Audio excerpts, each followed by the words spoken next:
If I didn't see that, I would be super concerned. So now that doesn't mean there shouldn't be some level of governance at the federal government level to make sure that the Apples, the Facebook, the Amazons, who really have the best opportunity to create, like general AI and like some really dangerous potential things, to not create, what they need is somebody to kind of think about like driving cars. Like there's rules about how roads work. We need that for AI, or cars will smash into each other. AI has that potential of going from like super cool to absolutely chaotic if it's not properly managed. If you had only one social media platform, where would you invest your time? TikTok, Instagram, Facebook, YouTube, somewhere else? Starting today, the only reason I wouldn't say TikTok is because I'm uncertain about how the government's going to respond to it. It's just, no matter what platform you're building, collect the email addresses, build an audience. Like the amount of people that have a YouTube channel, like Tim Ferriss used to be this guy. He used to have a blog. I remember meeting Tim and I was like, Tim, you need an email address. And it wasn't until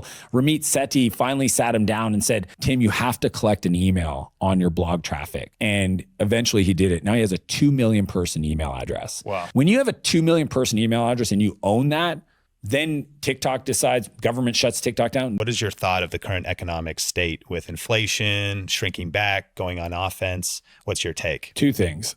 All business, economy, value creation in the world has nothing to do with the economy and has everything to do with mindset. Like it's just that simple. I think I looked the other day, $5.1 trillion of the economy exchange hands today. 5.1 trillion.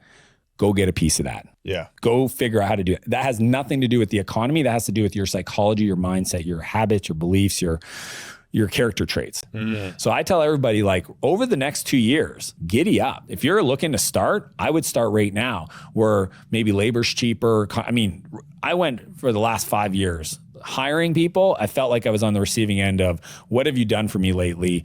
I want 3 times more, per year. And now it's like, oh, now it's fair.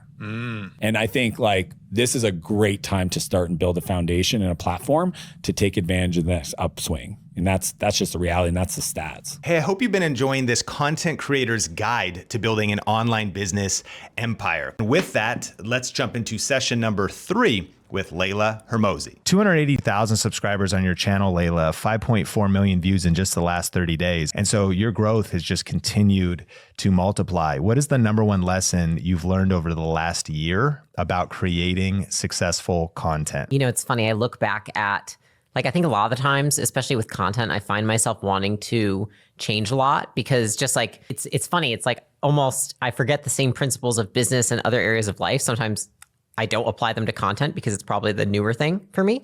But if I look back, it's really consistency of just showing up and sticking with the plan, because I don't think that I realized the amount of skills that I was going to pick up if I just stuck with it. Like my ability to articulate things, my ability to understand when somebody's asking me a question, what they actually want to get out of me, my ability to build rapport with an interviewer, my ability to know what kind of content is going to do well on Twitter versus LinkedIn versus YouTube. Not saying I've mastered those things, but I think that just doing it and sticking with the plan that I had of committing to doing content no matter what the result, that has yielded me more returns than any like strategic change that I have made. Just continuing to use the feedback from the content, how I feel about the content, watching myself in the content to apply to the next time, and then just trying to do it. I think it was last week, I had food poisoning the day before, so I was vomiting all night, and then I was exhausted, and I texted the team, and I was like, I'm going to try and get through today, but I just want to make you guys aware if I seem off, this is why. And we're in the middle of the shoot and I'm finishing a video and I can just feel it. I was like, I'm gonna throw up. And I was like, I will not throw up until this video is done. And then the moment that the video finished and we got the clip, I was like, I will be right back. And then I went and threw up for like 15 minutes. And then I fixed my makeup and came back. And then I was like, we got to finish. And they were like, you sure? And I was like, yeah, because you're all here. 2 of you flew in.